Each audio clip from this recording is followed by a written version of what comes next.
Welcome everyone to, oh my God, this is season seven, episode one of the Not in Hall of Fame show. So you know what this means? We are almost on our way to catching MASH for 11 seasons. And we don't have the Korean War as a backdrop. So we're not actually messing up with history and doing three New Year's Eve episodes in 1952 three times. Well, I will say when this podcast is over, you will know because I'll put the word goodbye in white rocks and you'll see as you float away in your helicopter. Does that mean that they never actually saw each other again? Oh, And just I think that's certainly possible. I think it is, and I think I, also I I never watched Trapper John the TV show, so I don't know if there was any follow-up with that. Trapper John. My God, what a great head of hair he had, and then all of a sudden, holy Yeah, shit! yeah. Wayne So Rogers is still alive, I think, and he's still got all his hair. he is and he does. So yeah, But there are only like four of those guys left now, right? Because uh, Loretta Swit just died, so I think it's just Hawkeye, Radar. Uh, alive. no, I guess there are five of them. Hawkeye, Radar, BJ, Trapper John, Klinger, Jamie and Foxx, who? Klinger. Yeah, and Jamie Farr. Yeah, so Klinger. I think everyone else is gone now. Yeah, the amazing thing is how Colonel Potter looked so much older than he really was. He lived another He, 25 years after that. he had Sparky Anderson disease. Which some I would also like to point out, year seven, we start exactly the same as we always do, with completely gibberish. random. Yeah. With So, absolute gibberish. But that's a good point to get us back on track. And apologies for those who might have been watching everything that I've been doing. I've actually done a couple things on this already on the Pro Football Hall of Fame because Chris wanted to do one, so we did one separately. Paul wanted to do one, so we did one separately. But we don't have Evan's take, and Evan should be happier than all of them combined. Not because of his Patriots fandom. It's a pretty impressive thing that actually took place. I And know. we should get right to it. We have the Pro Football Hall of Fame have announced sorry, I have to put my glasses back on here. Actually, I have a black pair, so I don't look so Charles Nelson Riley-ish. I don't know if I like it as much. And I'm not wearing glasses for the first time in a long time. So I'm wearing contacts today. I played soccer. Better. There we go. There we go. Yeah, so the Pro Football Hall of Fame has announced their finalists. And do we want to go through this by alphabet, or do we want to go through this by position? No wrong answer. That's your position. With position? Okay. Because Well, the one the one we want to talk about, that puts them a little bit later. You know what I mean? yes. Yeah. All right. So let's just get right into that. The quarterbacks, one person did not advance, and I'm assuming that even if he did, they would have pushed him back. Philip Mhm. Rivers. Yeah, I don't think it was a surprise Philip Rivers was going to be third out of this group. Mhm. So the other two who did, of course, Drew Brees, your football totem, and Eli Manning, my football cursed monkey paw. Um, so I don't think there's any surprise. Eli was a finalist last year. I believe Jack would say that he doesn't understand why Eli is on this ballot because there's no way he's getting in over Drew Brees and everybody else. So why not give his space to I don't know, Steve Wisniewski or Richmond Webb or somebody else who's towards the end and hasn't had any discussion? Well, because they're Um, not talking to each other beforehand. I mean, that's part of it too.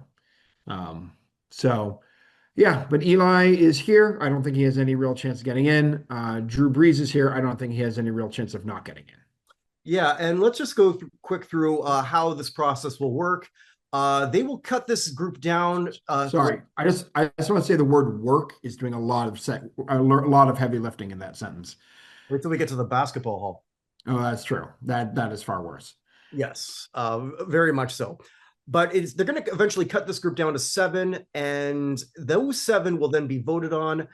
You must get 80%, and each voter can vote for five.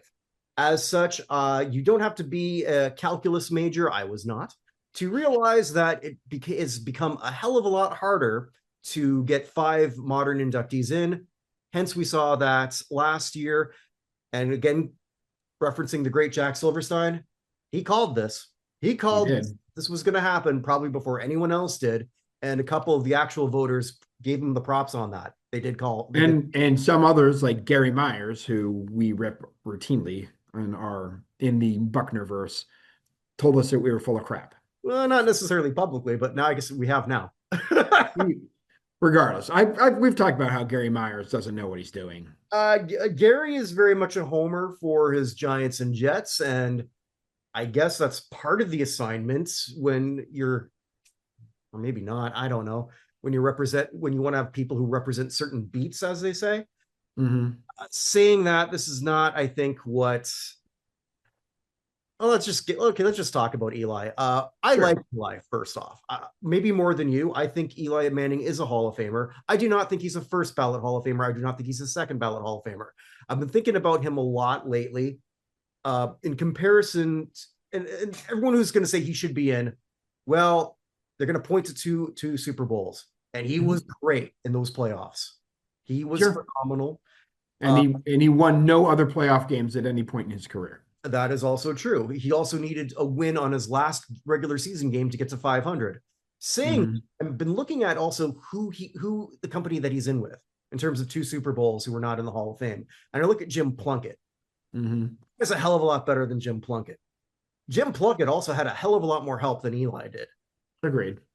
So does that give him more of a pass? Maybe a little bit, as I've been sort of like looking more into this. So let me just say this. Again, I'm a Patriots fan, so take everything I'm about to say with a grain of salt. But I don't understand why Eli gets credit for beating Brady and not Justin Tuck and Osi Umenyiora and the rest of that defense. Why that defense was the actual group that shut down Brady. Why Tom Coughlin hasn't had a shot at the Hall of Fame when he's the one who devised the plans that shut down Brady. I agree. Why Eli gets the credit and not the guys who actually did the work. It's not like the Eli blew out the Patriots in either of those games. Like he scored what, 17 points in the first one, and I can't remember the score of the second one. Well, he was also certainly very lucky. If this game was replayed the exact same way, they don't win that one game because he was in the grasp on that Tyree catch. Correct. Which to be fair, I think that's a stupid rule, by the way. Oh, I mean, there are lots of stupid rules, right? I mean, you ask any Raiders fan how they feel about the Tuck rule. And we're going to talk a little bit about that. Ron mentioned something to me that when we talk about Wisniewski, gone a totally different way. Well, let's just say that now. Wisniewski, who did not make it to the finals on his last year, would things be different if the Tuck rule doesn't exist and the Raiders go on to win that Super Bowl? Yeah, what's that do for Rich Gannon? That's another good one. Another did he win 2 or 1 MVPs? He won 1 MVP. Won 1 MVP, and I think he was in contention for another. Yeah, he won the MVP that year.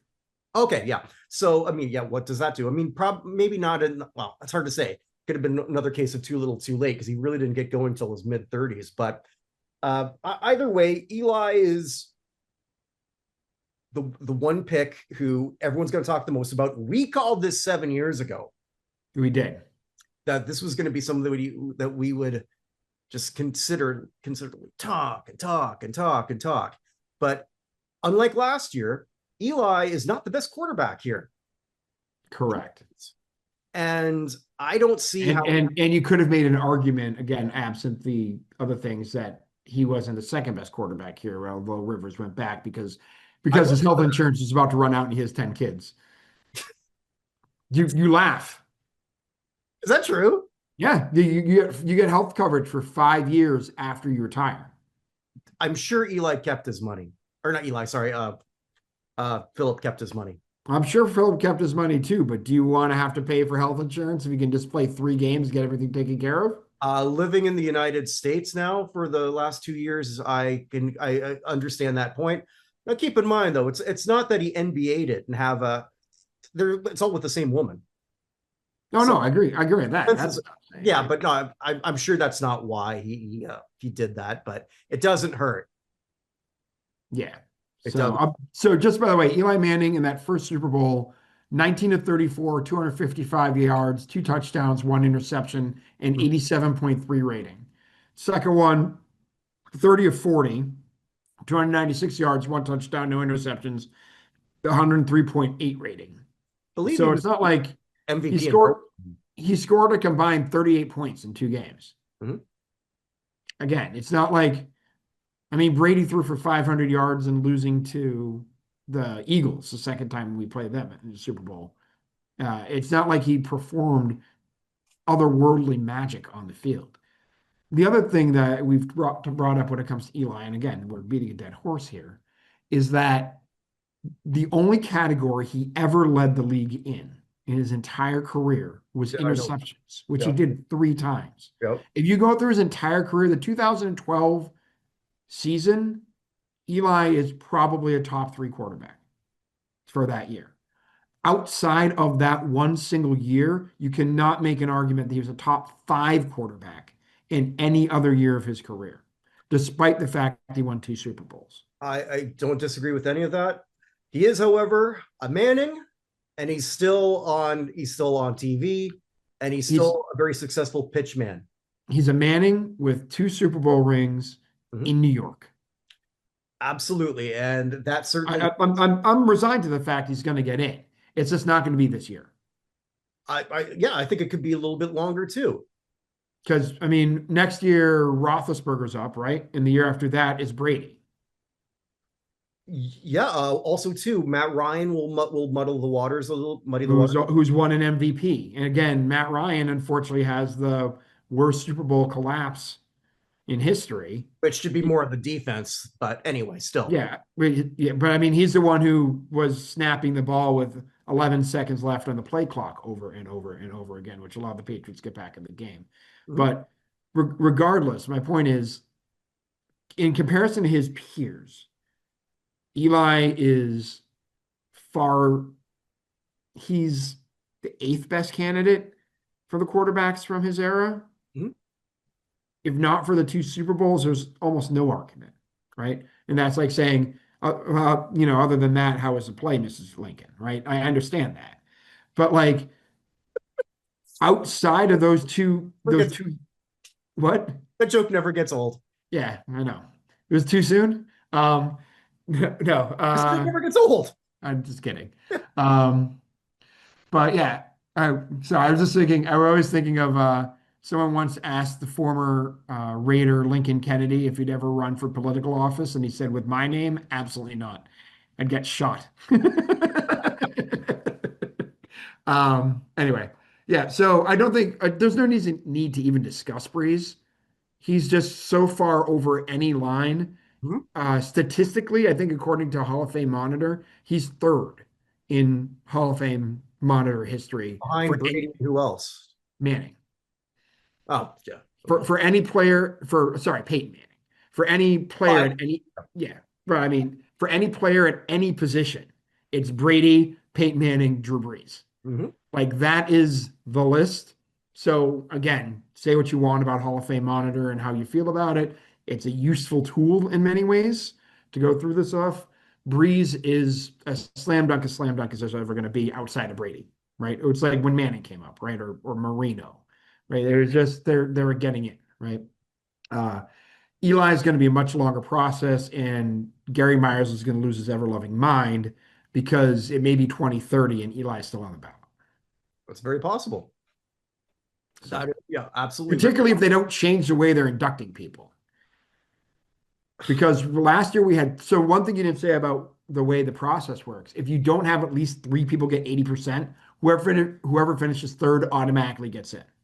I did forget to say that. Yeah, that's true. Yeah. So, which is probably how one of the Allens, either Eric or Jared, got in last year, in my opinion.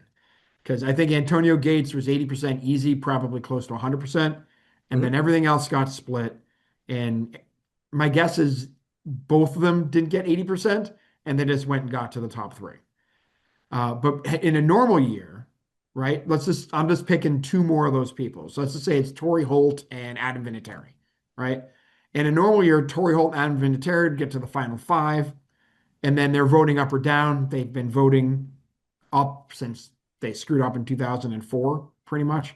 So we have two more people in. That now gets Wisniewski on the ballot, so we can at least talk about him. That now gets Vince Wilfork on the ballot. That gets Rodney Harrison, who dropped off 2 years ago. Maybe he gets back on. Steve Smith was on. He's off. So some of these other people get an opportunity because let's just be honest. Adam Vinatieri is getting in at some point. Torry Holt is getting in at some point.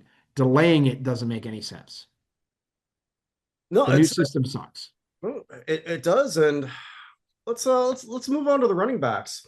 And here's the question I have for you.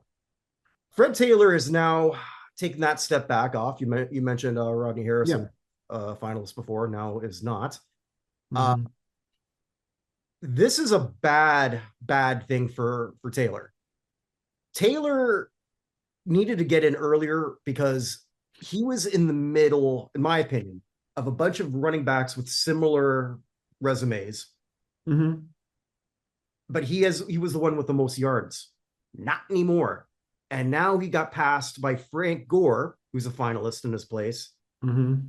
Frank Gore, and I've been very open on this, I massively impressed with his career, the durability to stay as long as you did, and probably could have played another year if a team would have bid on him, and probably still would have got somebody another 400 yards or say.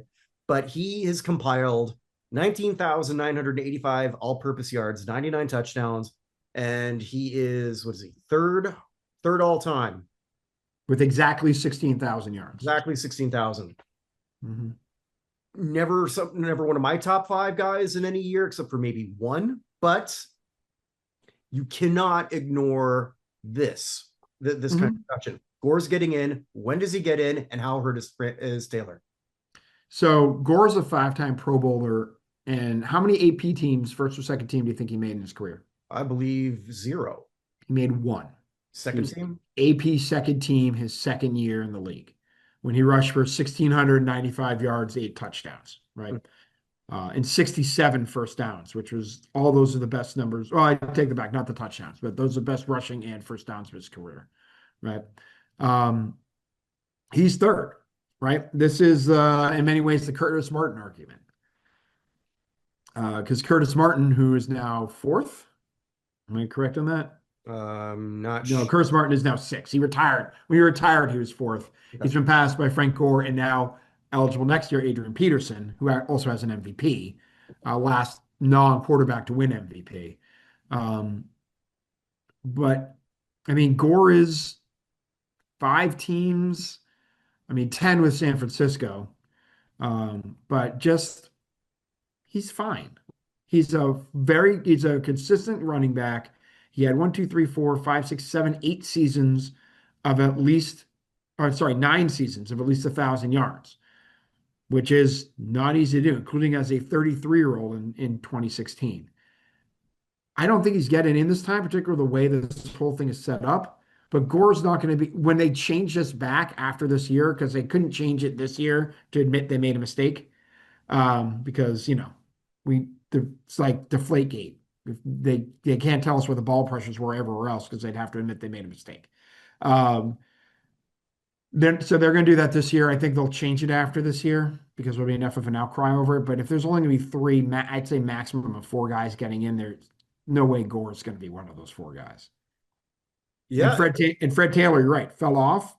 He's 17th, right? He's 17th on the all-time rushing list. I told you Adrian Peterson's coming up next year. Peterson's significantly better resume than Taylor. It's not even. And Gore. So and Gore. He drops down to 3rd. And Marshawn is still waiting for a call to the semis. Yeah, Marshawn's still there. And then Derrick Henry at some point is going to retire.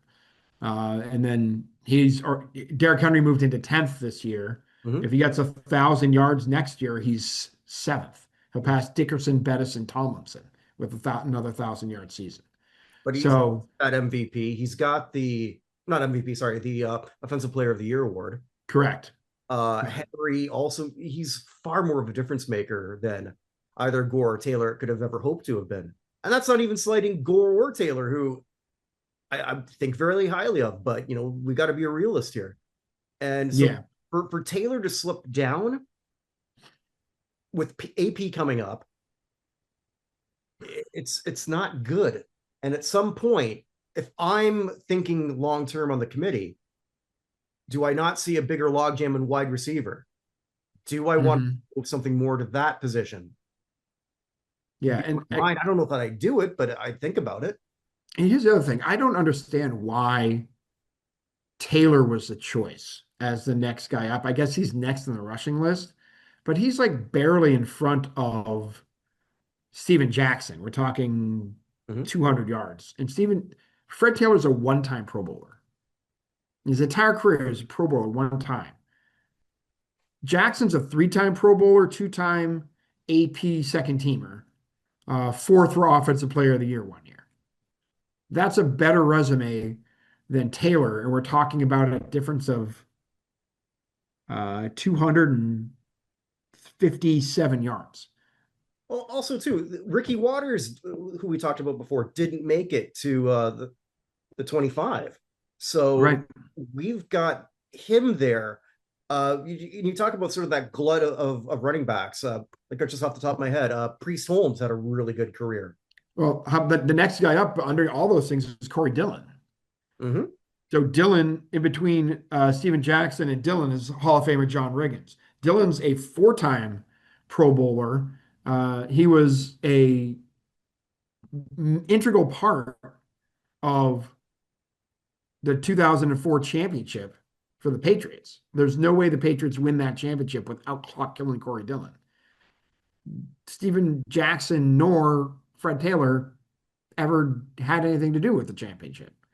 So, I mean, there are just so many other running backs. It's just strange to me that Fred Taylor is the one they went on. Now, Marshawn, by the way, is 30th. But he's behind Eddie George and Tiki Barber and Thomas Jones, Jamal Lewis, Warwick Dunn, a whole bunch of other people, LaShawn McCoy, who we haven't even seen on this ballot. But I think that Fred Taylor's candidacy is essentially done at this point. Yeah, I guess I'm just a bit bigger on Marshawn, not just because I live in Seattle, but I mean, Marshawn's can you write the history of the NFL? This is an argument we had with Megatron, or I brought Megatron, right? Yeah. Can you write the history of the NFL without Megatron? The answer is yes. You absolutely can. Is he incredibly talented and one of the best players at his position of all time? Yeah. What's the most important contribution Megatron made to the NFL? He made it so we had to figure out what the hell a catch meant. Yep. And of course, that was going to be the first guy tested because that was just the Lions' luck back then. Yeah. I mean, but that was that's the greatest accomplishment he had on the history of the NFL. I hate saying that, but that's where he was, right? Can you write the history of the NFL without Fred Taylor? Absolutely. You can write it without Fred Taylor. Can you write it without Marshawn Lynch? No way in heck. You can't do it without Ricky Watters either. You can't do it without Corey Dillon. Not only that, though, I will say out of all the running backs we just mentioned, I've got the game on the line and I need 1.5 yards.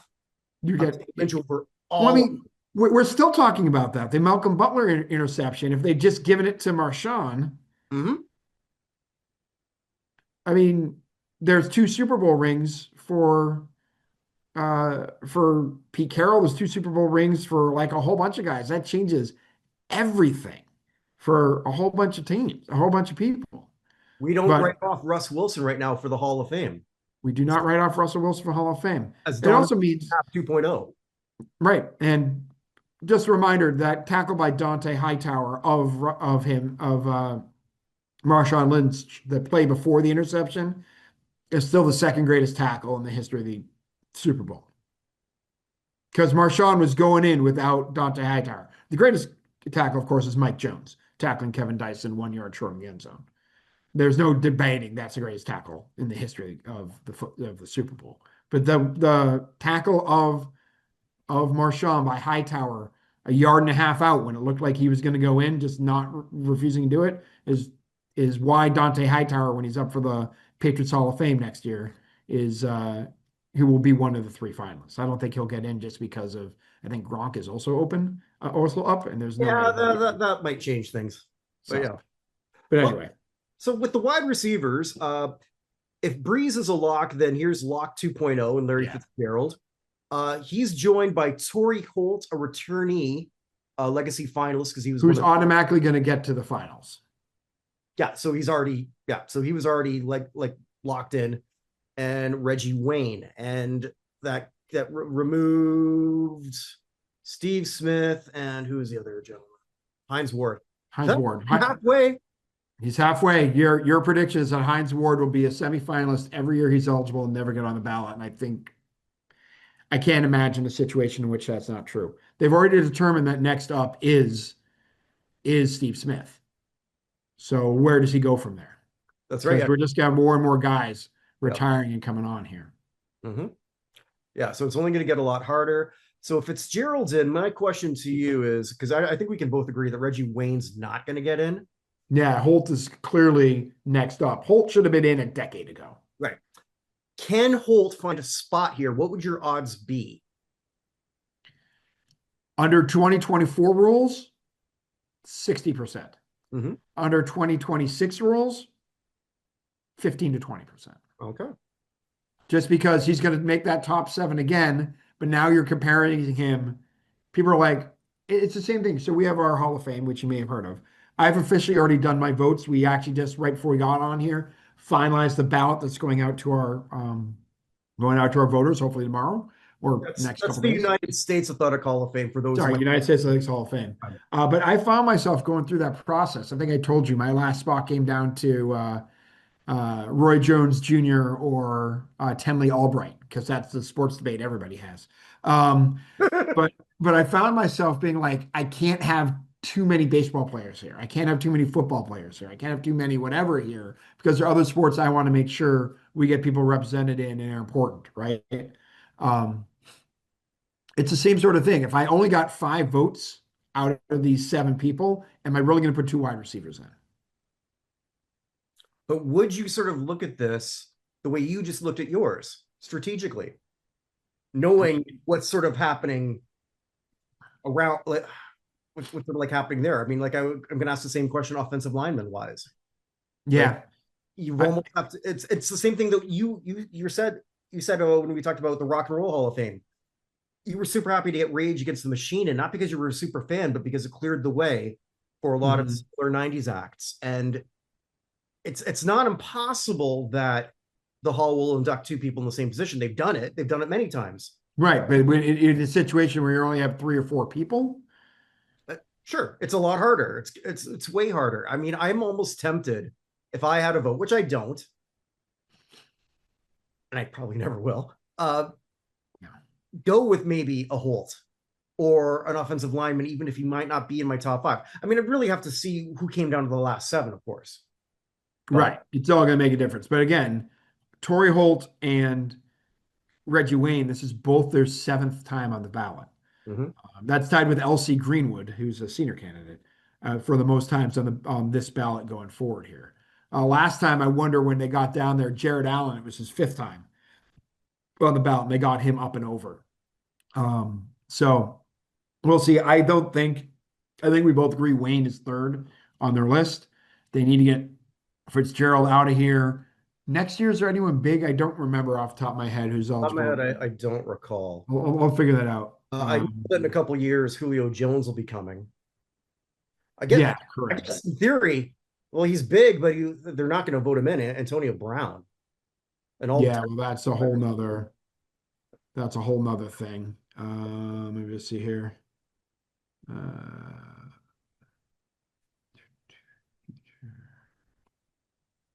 Because I know the 2 all-decade guys are, their careers done, just a matter of when. Yeah. Why can't I find 2027? I'm going to Future Football Legends and do a great job getting all the stuff together. 2027. There we go.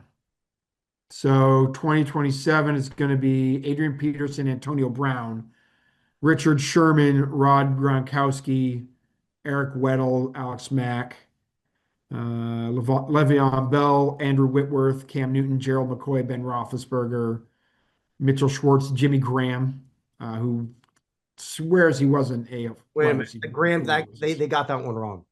No? Yeah, because Graham came back a couple years ago. Yeah, but this is him back though, right? 2021? No, he came back 2 years ago to play. Oh, then he's off. Okay. No. Malcolm Smith, Everson Griffin, Joe Hayden. So looking at this, the top wide receiver coming in is Antonio Brown, who they're never going to vote in. After him, I mean, put it this way, there's no other wide receiver on this list on their rankings above Nate Ebner, the Patriots special team ace. Yeah. So So Julio will come up a couple years after that. And I don't know. It'll be really interesting to see what they do. But you mentioned a name that actually is a great segue into the next one. Next question I got for you. okay. We have one tight end, Jason Witten, who, if he would have stuck to his first retirement, potentially might have been in already. Yeah. Uh, Well, eh, maybe because Gates had to wait, and I would have put Gates over Witten. I would too, but Witten's got a hell of a resume. He does. But now he's with the way, as you've mentioned, as I think a lot of people are understanding, the way it currently goes, Witten's got a tough road to get into 2026. And next year, he's not the best tight end. Gronk. Correct. Yeah. So Witten's another guy. He's getting in. I just don't know when. And if he hangs on the ballot too long, what if Jason Kelsey sort of pops? Not Jason, Travis Kelsey. Yeah. Travis Kelsey will clearly be up in. I think Travis is retiring. I think after so this. too. And I think that's probably the correct move for him. Not just because this season was a disappointment, just because he's got enough things going on outside. And what more do you need to prove? Yeah, if you want to come back and just not go out in a downer, I totally get that. Maybe he'll wait and see what Kansas City does around him. Mm-hmm. But Yeah. So he would be 2031. mhm. After Gronk, though, there's not another tight end. So again, I think that my personal opinion, and maybe I'm wrong, but my personal opinion is that they're going to change this process after this year. I think so. Back to We hope so. We hope so. And if that happens, then the year after this next year in 2027, we're going to have a class that's going to have. Let me just go back here. I've gone too far. We're going to have a class that's going to have. Uh, one more. Adrian Peterson, maybe. Mhm. Gronk, maybe. Well, I think Gronk's in. We'll see how they feel about Richard Sherman, right? But And you know, then Richard we'll see. Sherman, he's got that I'm on TV clout that doesn't hurt anybody. I don't know. Rob Gronkowski's on TV, and I always feel bad for him. They're trying to make him into the next, um, what's his name from Terry Bradshaw, like the butt of the jokes, the idiot who does everything. He is So, the idiot who does everything. yeah, I guess, but it makes me sad every time I see it. Get He to the was told today that he had to air out his brain in the post-game show. well, I mean, I So, but anyway, feel too bad for Gronk. He's had one hell of a life and still he does. has, and he hasn't still hasn't spent any of his money that he made during his career. Oh, Only seriously? endorsements. Yeah, seriously. He took every single thing he made. I think he took 100,000, whatever his first signing bonus was, Mhm. and he used that. And then after that, he everything else he's ever made, he as a football player, he put away where he can't touch it for a while, and So, then did everything else on endorsements. all right, so he's And not he's that moving on. stupid. Or he has a good financial advisor who convinced him to do the right thing. Well, you So, know, I know who said he was going to do that when he came out of when he was drafted number 1 overall. I hope he did. Joe Burrow said he was going to do the exact same thing. well, future New York Jet quarterback Joe Burrow. Um, I mean, is it really a step down? That uh, organization's a mess. yeah, I know. What a My waste, son. all that talent. It is indeed. But anyway, all right. So wide receiver, I think it's Larry Fitzgerald, Torry Holt second, Reggie Wayne's distant third. Okay. The linemen, let's just first look at the three who I don't want to say we lost, but one we did. Steve Wisniewski is Is no longer on the ballot. He goes into the senior pool. which Yeah. that helps that there's really doesn't help anyone unless you're a Ray guy. That was the only one that seemed to really help. Yeah. I thought it would help Steve Tasker, but it has not. Yeah. Richmond Webb, he's on his penultimate, so he's only got one more shot left. Mhm. Class act when the finals came out. He just said, "Congrats, guys," because that's who Richmond Webb is. Yeah. And Lomas Brown, and it was just nice to see him finally get here, 9-time Pro Yeah. Bowler. I could have easily flipped these three with the three that got through. And actually, I kind of would have wanted that just so that those three guys got in the room for the first time. Agreed. So, so the three who got through, go ahead and say that. Yeah, Willie Anderson, who was grandfathered in because he was a top 7 guy last year. Mhm. Jari Evans and Marshall Yanda. All three of these guys were finalists last year. Evans is his third time as a finalist, 3 in a row since Mhm. Yanda the same thing, just with 2.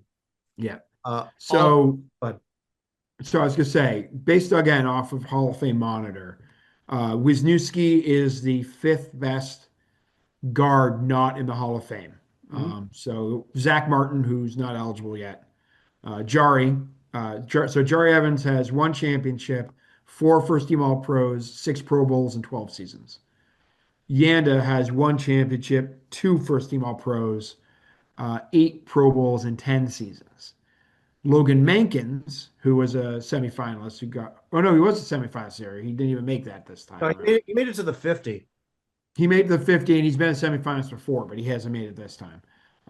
But he's a 11 years, 1 Pro Bowl, a 1 first team All Pro, 7-time Pro Bowler.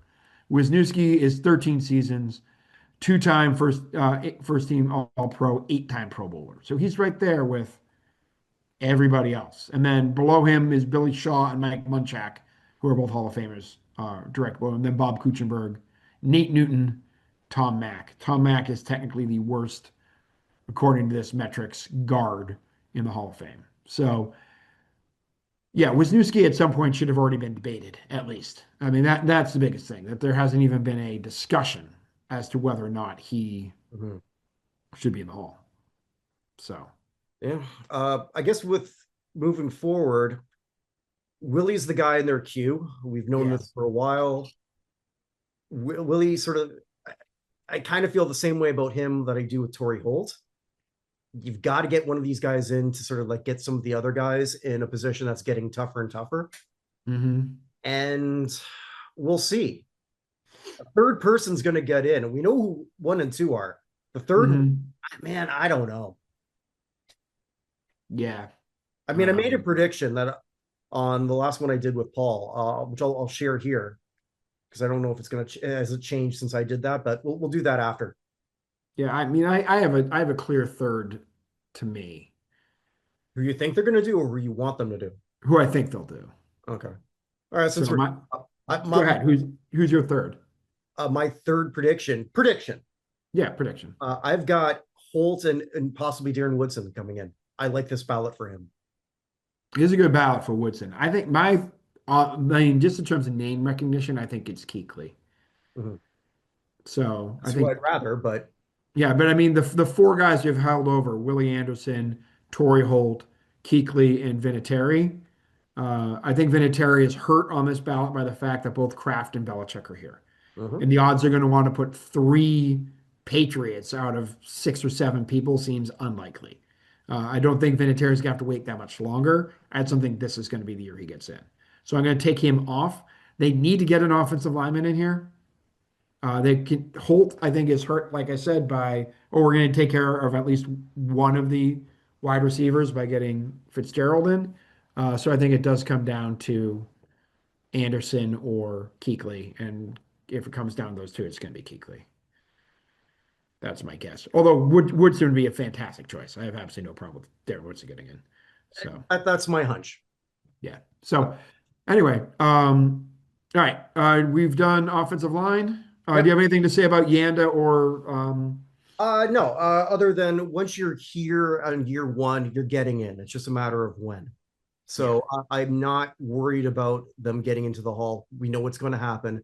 It's just a matter of when that will happen. And the best thing for both of them is for Anderson to find his way in sooner than later. agreed. Yep. So, I mean, Absolutely agreed. again, I mean, selfishly, I would, because I'm planning to go, I would love to see Jari Evans in there. 2 Saints make me very happy. Hmm. I'm not gonna mortgage your house on it because I don't have a house. My house is already mortgaged. Thank you very much.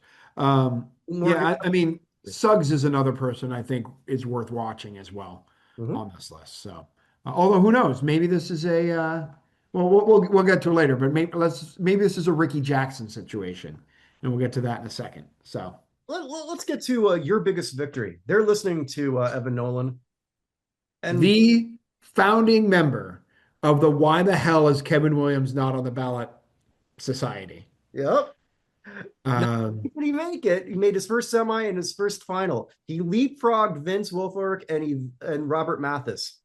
And with all due respect to those two, I don't have a problem with that. as a Patriots fan, I've told you that Yeah. Williams is so the Williams wall, which is the center of with Kevin and Pat Williams, who are the center of that Vikings defense. They were the number one rushing defense for 3 straight seasons, and at no point in Kevin Williams' time was they were they worse, I believe, than eighth in rushing defense the entire time he's there. He also, and I know this is a newer stat, so it's hard to compare against people from a long, long time ago. I believe the stat comes from 1997, but he has the most deflected passes of any defensive lineman since they measured that. Hmm. He's got the most. He has as many passes defensed as someone like Antonio Cromartie, Which is right? crazy. Which is crazy. Like doesn't have as many kids as Antonio Cromartie, but like Antonio Cromartie is a defensive back. His only job is to defend passes. Kevin Williams has, I think it's within one or two of Antonio Cromartie in his career as a defensive lineman. It's to me the argument that's been made for Peanut Tillman, the peanut punch, all the fumbles he forced, Mhm. right? Just something that's completely drive wrecking over and over again. That's not necessarily a sack. That get and being able to do that while being so dominant as a defensive as a run blocker or as a run stuffer is incredible to me. Kevin Williams has the problem though in the fact that he just disappeared after retiring. He has no social media presence. He rarely does interviews, and he has the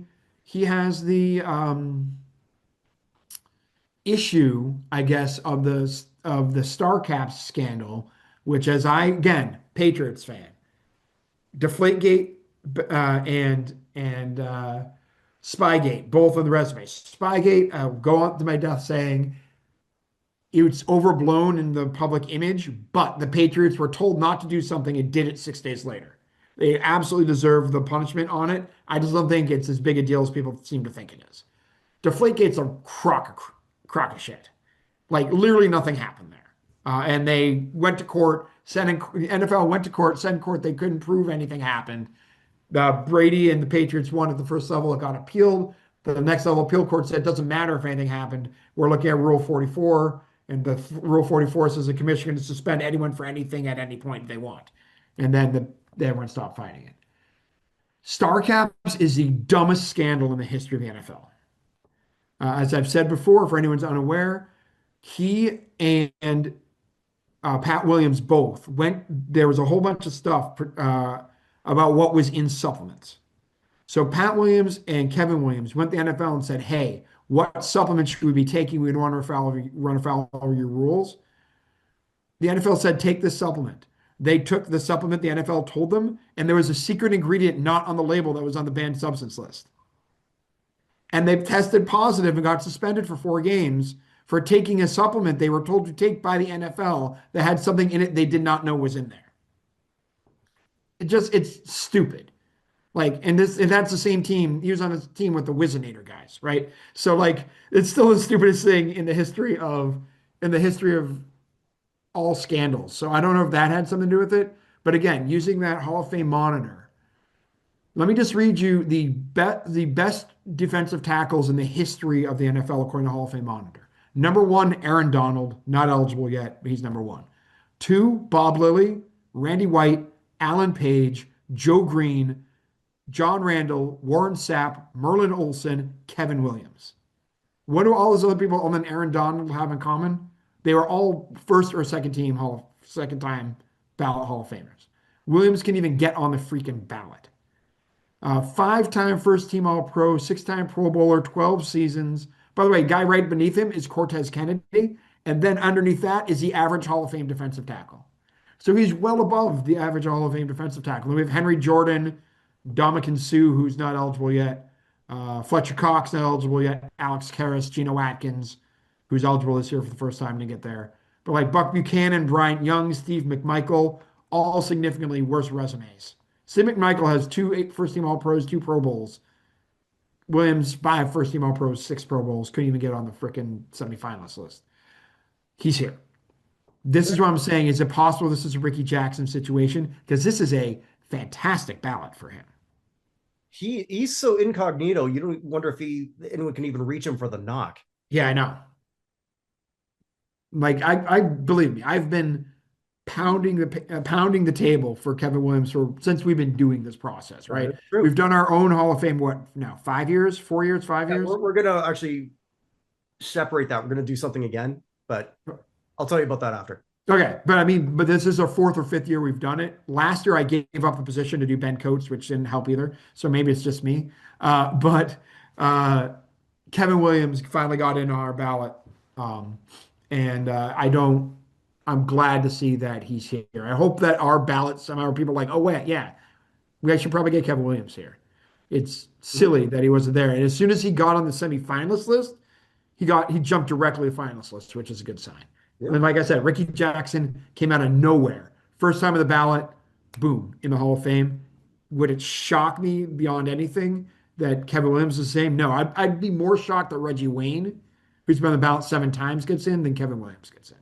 Yeah, I can see that. Yeah, because it's sort of. I'd be more shocked Eli gets in than Kevin gets in. Kevin Williams gets in. Say the same thing, yeah. Linebackers, you already mentioned both of them. Luke Kuechly, Terrell Suggs, both excellent choices. Kuechly, I thought was going to be a first-time inductee. And then they changed the rules. He would have been. Then they changed the rules. I wonder if they can wait a little bit longer. I hope I'm wrong. The scuttlebutt I have heard, just by the way, again, I don't really have that many sources, but just having picked stuff up, that the next two people would have been Kuechly and Holt last time. Okay. Well, and Kuechly and Suggs, I mean, their resumes are very similar. Both are on ballot 2. Both were finalists last year. Both are former defensive players of the year. We don't really need to go in much further. The only thing against Suggs is he is, based on what we've just said, behind Luke. And putting them both in seems unlikely, but Suggs won't have to wait long, nor should he. No. So according, again, in Pro Football Monitor, Kuechly is the 5th best inside linebacker of all time and the best one eligible who's not in. Suggs is the 1, 2, 3, 4, 5, 6, 7, 8, 9, 10th best all time. 2 of whom are still playing in Von Miller and Khalil Mack. So of all the other people who are eligible, he's the best one not in. So both of them 100% deserve to be a Hall of Fame. Suggs has 2 championships, 7 Pro Bowls, 1 first-team All-Pro.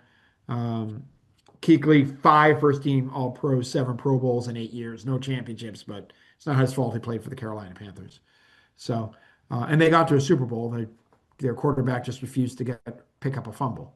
So, and that play is going to cost him the Pro Football Hall of Fame.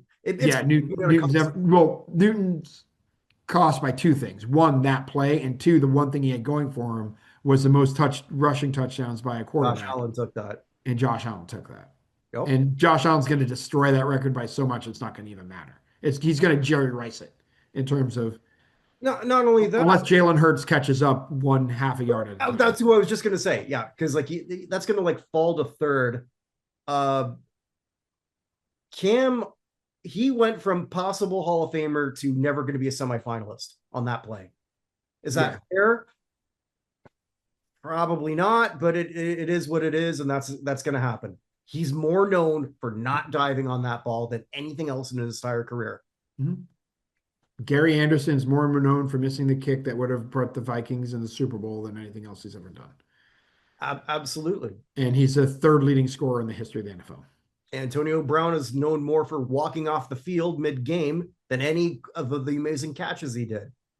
Yeah, it's unfortunate, but Bill Buchner 2,700, 2,800 career hits, Yeah. almost a 300 batting average. Never going to sniff the hall because of one play where he shouldn't have even been in the game. Yeah. So, yeah, I mean, that's unfortunately the way the sports can be a very cruel mistress in Yes, it many can. ways. Yes, it can. And sometimes the mistresses are very cruel. Mhm. So, Ask Trevor anyway, Bauer. Wait a minute, no, he was never married, so never mind. I'm sure there was a better example. That was the first thing that came to mind. I don't know. that's okay. Um, Well, we have two players left. Darren Woodson, and like I said, I love this ballot for him. Also, only defensive back. Earl Thomas, who I think has a better career than him, isn't here. Earl had his own off-field issues, so he went from finals to non-finalists. He'll be again. He'll be back. But mhm. Woodson also has, and this is rare that I'm going to say this is an advantage, but he's the only one who's here who's nearing the end of his candidacy.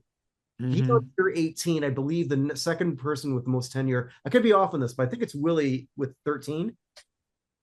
That sounds right, but Yeah. I don't have that directly in front of me. But either way, nobody's 15 and beyond other than Woodson. Correct. There may be some people thinking, well, let's just get him in. Let's Eric Allen him in. Mm-hmm. Does any sense? Yeah, yeah. Darren Woodson retired in 2003. Mhm. So we're coming up. This is year 22. So he's got three more. Like, yeah, year 18 of his 20. Yeah. Oh, sorry. Yeah. Year. So he's got two more. Yeah. Yeah. Sorry. Overall, for years from retirement is what I was doing. Yeah. He's got two more after this. Yeah. I mean, getting Woodson in would make a lot of sense. So, I mean, I think that this is sort of a good battle for him because there's nobody who's necessarily going to knock him off. I know there's another cowboy in Witten, but I don't think you don't think of the two of them simultaneously. no. I mean, I don't. And the thing, like I said, it's if he's not in this ballot, future ballots get bad for him Mhm. because we have Sherman coming up, right? Earl Thomas, as you said, still out there. Eric Weddle comes up next year. We still have Patrick Peterson's up in a couple years after that. Um, so, but I mean, Hall of Famers who he's again higher on the Hall of Fame monitor than John Lynch, Eric Allen, Ken Riley, Emmett Thomas, Dick LeBeau. Um, so if nothing else, he's a good candidate if he falls off for being a um, veteran committee. But again, you want to avoid putting people on the veterans committee if you can. Well, especially because we're probably there's a good chance we've already talked about this. I don't think we're going to see one This year, it's a time. I think we'll see one. senior. I think it's possible. There a lot. Everyone else in the group seems convinced that Kraft isn't getting in. Um, I don't really. I don't feel that way. I mean, if I mean Roger Craig should be in the Hall of Fame. Just I don't understand.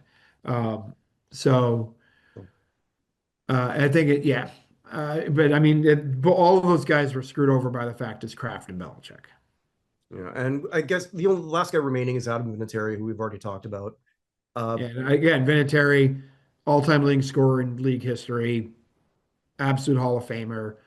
The what? Three of the five most important kicks in the history of the NFL. Mhm. Um, Yeah, I still think the greatest kick of all time is the one in the, as we call the snow game in New England. Everyone else calls I it tuck rule I game. and I totally agree. 100th anniversary player, one of two who's on this. Yeah, he and Fitzgerald, right? Yeah, and he did win a Super Bowl with another team. He did. You know, He's the all-time leading point scorer on two separate teams. Oh no, I take that back. He's no longer the leading point scorer of the Patriots. I'm sorry, Gronkowski passed him. I forgot about that. But I believe he's still the leading point scorer of the Colts. imagine being as good as Gronkowski, and you're always going to be a shadow. Yeah, Gronkowski's never going to sniff the Hall of Yeah. Fame ever. Well, I So, guess so. We've taken a look at that. Obviously, we'll be doing that again. so again, if there are three of the moderns, you're saying, well, I think we're both saying Brees and Fitzgerald. Your Yeah, third modern is then who? I'm going to go with my hunch and say Woodson. Woodson. And if there's four, who's your Holt. fourth? Holt. Okay. Actually, Holt, I've been thinking about it more. It could be Kuechly, Could be Kuechly. Holt or Kuechly. I guess I'm just almost assuming that maybe they're going to think the same way I am, Mm.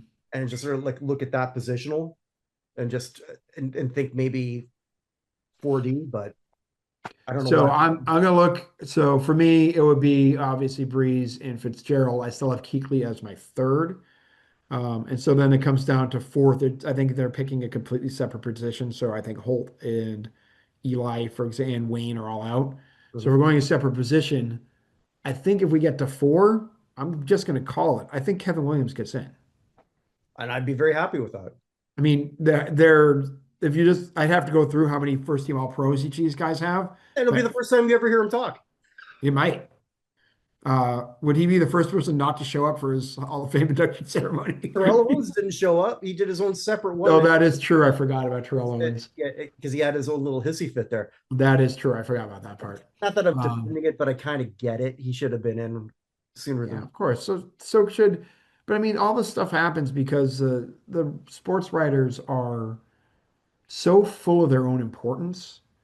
Like Bob Kuechenberg should be in the Hall of Fame. By the way, his brother just passed away a couple Oh, days ago, who was also a NFL player. Um, but Bob Kuechenberg should be in, and now he'll never get in. He's just never getting in. Irvin was on the final. He was one of the final five people 3 straight years. They didn't vote him in the first two because he had an attitude problem for those guys. And because Irvin didn't get in on the first time. That's now two other people who don't even get talked about. And that's just the problem with the Hall, right? And a lot of the stuff. They don't understand the consequences of what they do. mhm. They don't think very deeply about it. I And think Gary Myers is, again, I'll just say it, Gary Myers is the absolute epitome of of of being so worried that you're going to break your neck, you don't do anything more than shallow dive and anything you're looking at. I Gary will. Myers goes on vibes more than anybody. I can't. I'm not going to disagree with a lot of what you said. I will say this though: the man is at least passionate about it. I question whether some of the voters actually give a fuck one way or the other. Well, that's also possible too. And I'm not. Some of them are there to maybe tick a box. Maybe. And Ron Borges is there just to yell at everybody. So and um, this is what it is. I miss Dr. Z. They need to get somehow like clone Dr. Z and get him back in that room. I don't care he's a Jets fan. That man gave a shit and cared about every single candidacy. And Well, you want to talk about people who got upset because people in that room didn't care. That was Dr. Z. yeah, he You was so know, mad about it. yeah. What did he? But for you young people, we're talking about Paul Zimmerman, who used to be one of the two main football writers for Sports Illustrated. Sports Illustrated used to be a magazine.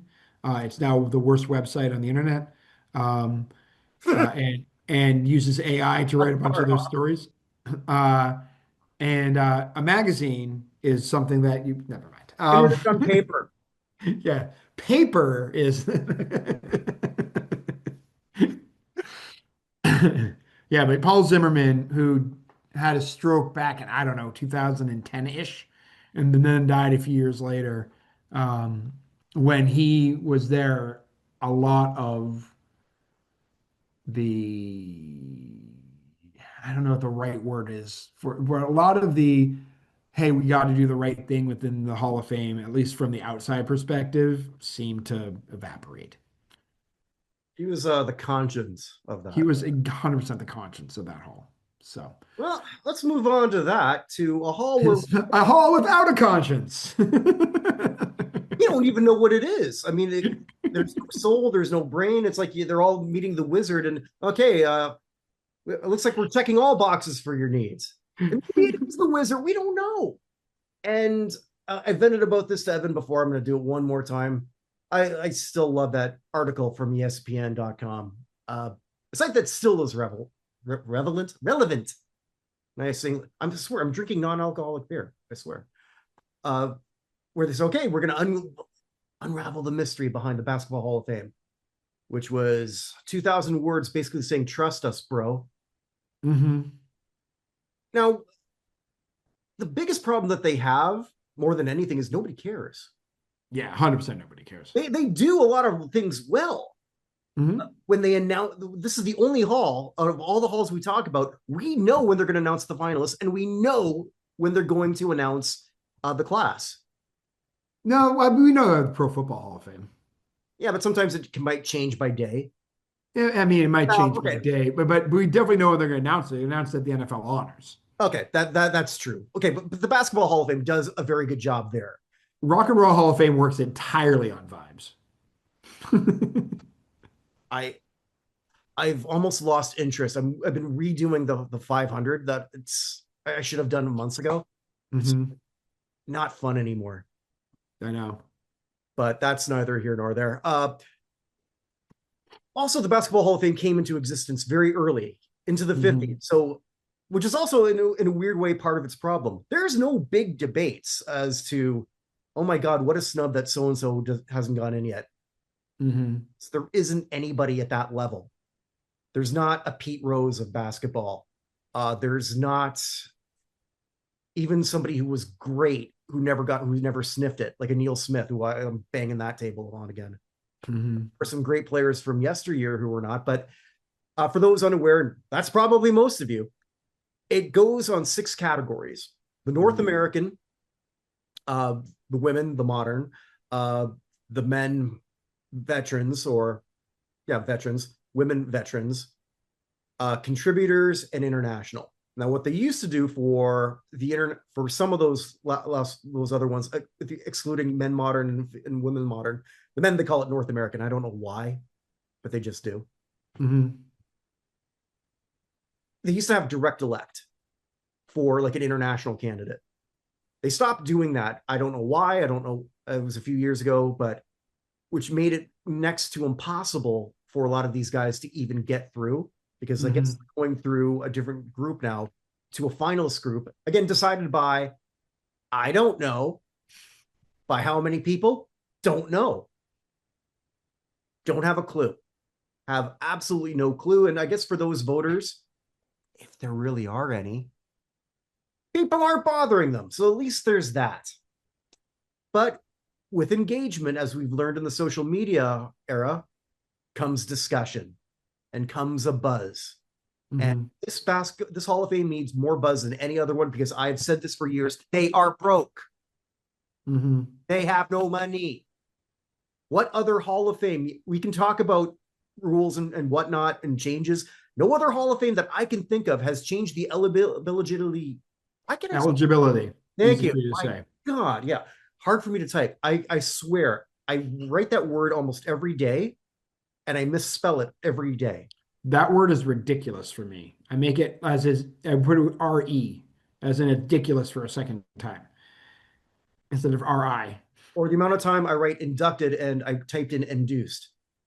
It's crazy how often this happens. Great English major I was. Ugh, but all I really remember is that I'm supposed to use a U, and now I live in the States. I don't have to anymore. But neither here nor there. They changed the rules 3 times. The Hmm. early requirements from 6 to 5 so that they could get Shaq in early. I believe Shaq, Yao Ming, and Allen Iverson. Hmm. 2 years later, they moved it from 5 to 3. Yeah, that was to get Kobe, Tim Duncan, and Kevin Garnett in early. And then they changed it from 3 to 2 recently because they had nobody.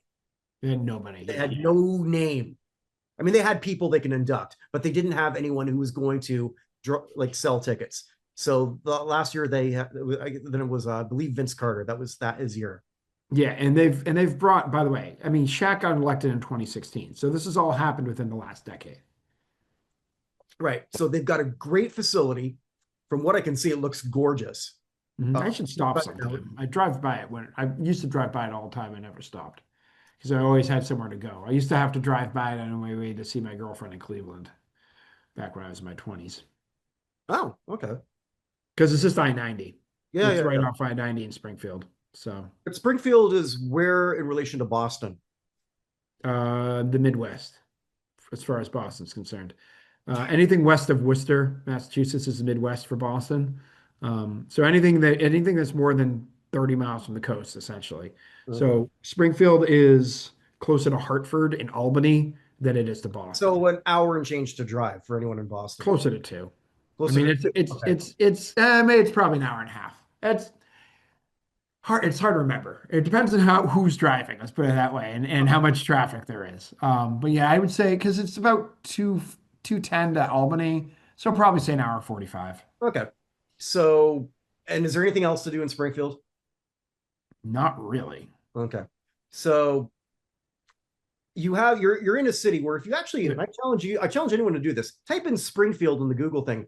Springfield the Simpson comes up first. Oh yeah. So yeah, just do that in real time while we're doing that. Because that came the case for me. And I can't remember the last time I Googled anything Simpsons related, because much like most of us, Evan and I, we can probably quote everything from the first 10 years and nothing from the 800 years after. Yeah. I'm just looking here. Yeah, it's one of the so the per capita income in Massachusetts, or the median household income or family income in Massachusetts is $84,900. Springfield is Okay. 39,535. So it's less than half the median income. And we know from the Football Hall of Fame, it can work in a small city. It's a pilgrimage, it's history. When I think of basketball history, I don't know that I think of Massachusetts, frankly. I mean, As that's much as just where it was invented. Yeah. So, right, but it's not the same. You talked about vibes earlier. It's not the same. mhm. And it shows in the turnstile count, which is considerably lower than the other big three of the four sports halls. Way Mhm. lower than the hockey hall, which I wasn't expecting when I was doing my research. But anyway, if you're changing the eligibility rules this many times, you need money. And they're a Yeah. nonprofit organization, so some of their books are actually open. They're not doing well. They're not doing well. Uh, I can't say we've made a profit with the USA Hall of Fame, but no, we don't have to worry about any creditors right now. Correct. I don't know if they do either, but long story short, it's just not working. It's not working Mhm. there. They've already invested a lot of money into it. They're not going anywhere, and there's no buzz to it. Also, because nobody understands how the rules work. If you look at the finals for the North American group, you've got some finalists that make or not finalists because these are not finalists. They're just people who could become finalists. So let me just get that verbiage right. Scott Skiles is not going to get in here as a player. No. Scott Skiles had a nice career in basketball. So if this was a Hall of Fame for, well, he had a long career in basketball, not just as a player Hall of Fame, he's in. Hmm. There's a lot of very, very good players who can't sniff at anything. Also, uh, Marques Johnson went from the North American thing group to the veterans group, but nobody knows what the cutoff is. Hmm. What is it? There's some in the women's category that make absolutely no sense in terms of like their placement, or for contributors to like some of the placements are off. Hmm. They make Yeah, no. I agree with that. I'm confused as to why someone is in a specific category. I also don't understand how Detlef Schrempf is in here in any way, shape, or form, given that there are 300 people or whatever, Yes, but I knew something you didn't know, that which is. he wasn't on the international category last year. And the Mm. international group this year is the same exact nominees as it was the year before. Oh, so they put a lot of extra work into it. That's good to know. And that one they put, yeah. The other ones they did sort of change things around. So you've got categories that are ill-defined. You have a bunch of names that I think Dick Vitale would shake his head and ask, "Who's this guy?" Yeah. So I did all the research on it. It's up on the site where you can actually see a little brief bios, just like a paragraph of who these people are. Because the Basketball Hall of Fame didn't tell you. By the way, I looked up the other connections to basketball. It is the historical birthplace of Vinny Del Negro, Springfield, Massachusetts. Oh, well, there you go. Also, Travis Best, uh, and also Larry O'Brien, the guy they named the commissioner. They named everything else off after. All So, right. so Larry O'Brien, important. No offense to Vinny Del Negro or Travis Best. Also, the birthplace of Rabbit Marinville. Okay. So Hall of Famer. Hall of Fame baseball player. We had a few other good ones here. Charles Goodyear, the inventor of vulcanized rubber, is from there. So John Cena. I thought he was Wes Newberry. Yeah, it says that he's here. I don't know. I don't I'm know. just looking up the I Wikipedia don't know. page. I haven't done a big Just Johnny Joe. Appleseed. So Is that a real person? yeah, Johnny Appleseed was a real person. Oh, Peter King, speaking of former Sports Illustrated writers. okay. So Well, anyway, so I guess my thing is my plea to the hall. Look, your nonprofit, I'm sure you can get an intern. Do something with that. yeah, stop sucking. You could ask nerds on the internet, and I know a specific group of nerds who might be interested. But you ask nerds on the internet to, like we do, just come together as a group and come up with the top X number of names in each category and do that, and you'd be better off than what they're doing. Somebody's doing good research to come up with some of these great names. Hmm. There was this fascinating person whose name is escaping me. Uh, First woman to referee a game in Division One men's, not Division One. It was just in college men's, and Okay. so it's a black woman who did this in the early '80s, but she was sort of like a player like in college back in the '50s in Alabama. But it's just like some of these fascinating stories that you Hmm. find, but I had to find them on my own.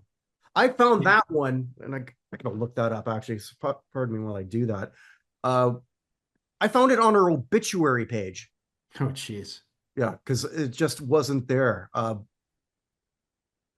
Why should I be the one doing this? Yeah, it'd be nice if they had anything because it's like, hey, here are the candidates, and they don't tell you anything else. There's a Dick and a Tom Van Arsdale. Yeah, they were on the 72 US team. I know. I was Oh, just making a oh, joke. sorry. I mean, I'm just looking at the list. Like there are two of them. But I know who they are. I'm just throwing that out there for the average person, right? Oh, here we go. Um, Betty McClendon. So she Betty played McClendon. basketball at the Tuskegee Institute in the early 50s. She stayed in athletics all her life in coaching capacities and will later make history as the first woman to officiate a men's college basketball game. Morris Brown College versus Clark College in 1980. And she also officiated Division II tournaments in the early 80s. And her whole bio, like I didn't write the whole thing, but I got that from her obituary on Mhm. I forget even what site. And then even sometimes I'm writing about things and I'm not even sure it's the right person. Yeah, that's part of it too. Yeah. So yeah. And Anyway, so here's the hey, problem. maybe Joey Crawford can get in though. Who would you rather have in the Hall of Fame, Joey Crawford or Joe West? Uh, I asked you a similar question, Elon versus Zuckerberg, and I'm going to repeat your answer, Meteor. Meteor. Yeah. Yeah. So go on at least, and they're going to have another problem moving forward because now you're not going to have a big draw in this one too. So your biggest male names that you've got Hmm. are Blake Griffin, Yep. maybe Joe Johnson. Amari Stoudemire is a name, but Sean Marion, but these are not names that are going to pack in a hall. They're not. I like Blake. I like all these guys, but they're not a cachet. Candace Parker, absolutely Hmm. deserving. Elena Del Don, for sure. But they're women of a different era, which is so weird to say because they only retired a couple of years ago. Correct. The era now are the stars. They weren't. They were transcended.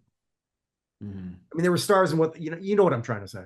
I Right? do. I completely understand. So Same yeah, problem you have before. When is it going to be when, let's say, LeBron retires? Are they going to just like waive it all because they need him? That pretty much. no doubt in my mind they're going to do that because Hmm. they have to. They are broke. Hmm. Yeah. I mean, yeah, I'm just looking at the list here. First of all, Sheldon Williams is on this list, which is hilarious. Um, Even with the how far down they go. But yeah, there are just like outside. If you have Blake Griffin, Joe Johnson, Elena Deladon, and Candace Parker. Candace Parker as your main people, let's just take those four out. Mm-hmm. Like the people we have left over for future classes, Tom Chambers, like Kevin Johnson, Bill Laimbeer, Sean Marion. Like in any other Hall of Fame, is Sean Marion one of the most deserving people not in the Hall? No. And No, I like Sean Marion. I I love. do too. Very good player. Yeah. Very good player. Never considered him a Hall of Famer. No, I mean that's the one good thing about the Hockey Hall of Fame. I mean, I can criticize their choices all I want, but Mhm. they are not beholden to anything. They'll That's put true. they've got their set facility, their set money. I don't think they probably have the lowest amount of attendance on purpose because of the hall they're actually filling in Mhm. terms of that. They know what they are, they've got that set. They don't need anything more. Mhm. They've accomplished everything they need to. The Basketball Hall of Fame, maybe they just overshot themselves with the hall. Like when did they like this hall physically? When did they change that? Change what? The facility, The building? building. Oh, that's a good question. I was like the hall itself started in 59. Let me see if I can Right, figure but that out. like when did this particular building sort of come into existence? And while you're doing that, I'll just sort of like I can rattle off a bunch of other names. Uh I know some like one big name, but he's got some legal issues right now. Sean Kemp. Yeah. I mean, six-time All-Star, was a top 10 guy in terms of, as you like to say, Q rating. A lot of people knew who Sean Kemp was. Hmm. I mean, if you're promoting, if anyone who knew who Detlef Schrempf was in this conversation, sure as hell knows who Sean Kemp Of is. course. Yeah, By the way, 2002 is your answer. 2002. Okay, so I'm guessing they've had trouble since, or a lot more trouble. Whatever changed, I don't know what it is. I have no Yeah, idea what it is. my favorite is the Wikipedia entry when it talks about where everything came in.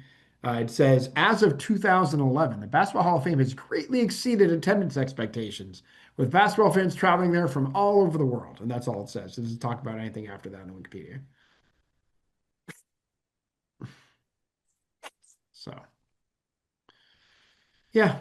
If that doesn't say it all, I don't know what does. And it's a shame because the site itself, it's a clean looking site. All you have to Mhm. do is do what a lot of these other halls will do. Uh, Athletic Hall of Fames for most universities, what they'll do is they'll do the same like bio, like the same traditional thing, but almost all of them will have a link giving a whole giant bio on who they are and why they're here. Oh, there was another one here. I had to figure out who it was because I couldn't tell. I think it was an athletic trainer, but I'm not even sure. Hmm. See if I can find that. Here we go. Malcolm Brown. So here's what I wrote because it lists him as a player, and I wrote unknown. Seriously, we wonder if they were referring to a man with that name who was the first athletic trainer in Providence college history, an African American who held that job from 1933 to 1939, and he was in that school's athletic Hall of Fame. If so, why list him as a player? Because his main thing, from what I remember when I read this, he was a football player at Providence. I mean, that's a pretty damn impressive thing to be an athletic trainer, a black athletic trainer in the 1930s, and to Yeah. have for all departments. Yeah. But if it's got to be him, I can't find anybody else. And then I put that in Grok, or I'll put that in Chat GPT. I don't know. It didn't come out. I don't know, but Yeah. I get it. yeah, it's just a mess. Hmm. I don't think I'm going to get that press pass, am I? For that one, probably not. No. Probably not. No. Actually, I'm going to try. Let's just see what happens. See what happens. I'm going to Anyway. see what happens. Yeah. All right. So So anything else we want to cover? I think that's pretty much it. As we mentioned, the United States Athletic Hall of Fame. Thanks again for everyone who supported that. We will be, as Evan mentioned, the ballots are going to be sent. We finally ironed out some kinks. We're going to try and get this up by March. We're going to be adding a journalist category and a broadcasting category. And the great Upton Bell is going to help me with that. Yes. Yeah, so he's going to look through the list I'm putting together and say, okay, you missed him. And no, don't go with this guy. I don't.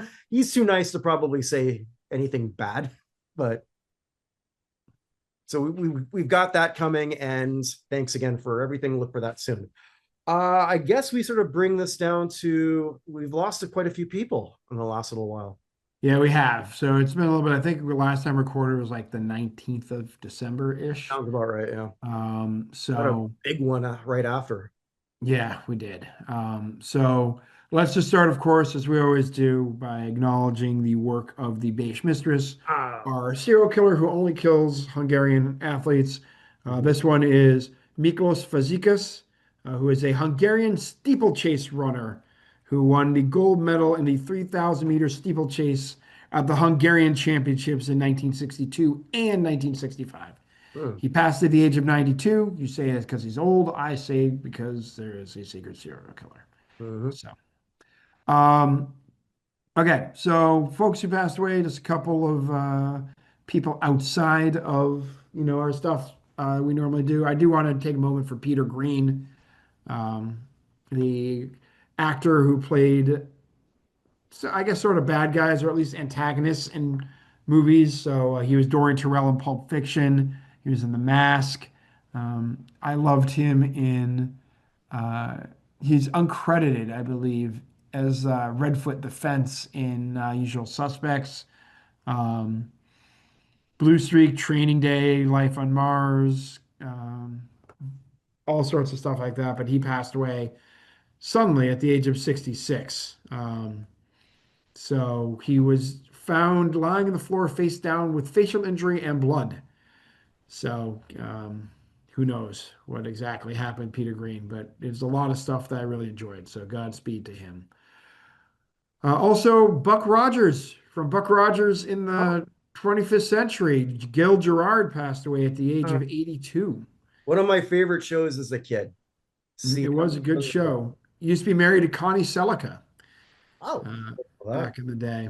But yeah, he passed at the in Georgia, the age of 82, from a rare and viciously aggressive form of cancer, which sounds unfun. sounds like So yeah, sounds like it happened pretty quick. it did. Yeah. There was a lot of pictures of him like from earlier in 2025, still at conventions and stuff. Yeah, yeah. I think I saw some of those similar ones too. But yeah, yeah, he might have got typecast on that, but he's handled it with as much grace as you can. Yeah. Like Um, one of those people I think maybe just sort of like reconciled with that, if that yeah, makes sense. you just gotta kind of, I think, at some point. It's like the pop star who gets annoyed having to play his greatest hit. Like it's what made you famous, man. I get it. So anyway, James Ransone, who's Ziggy Zapatka in The Wire, among other things. He committed suicide, unfortunately, at the age of 46. Yeah. Um, yeah, all sorts of stuff there. Do you remember? Do you ever watch Different Strokes? Do you remember the girl I Kathy saw Gordon, who I was saw this one too. Yeah.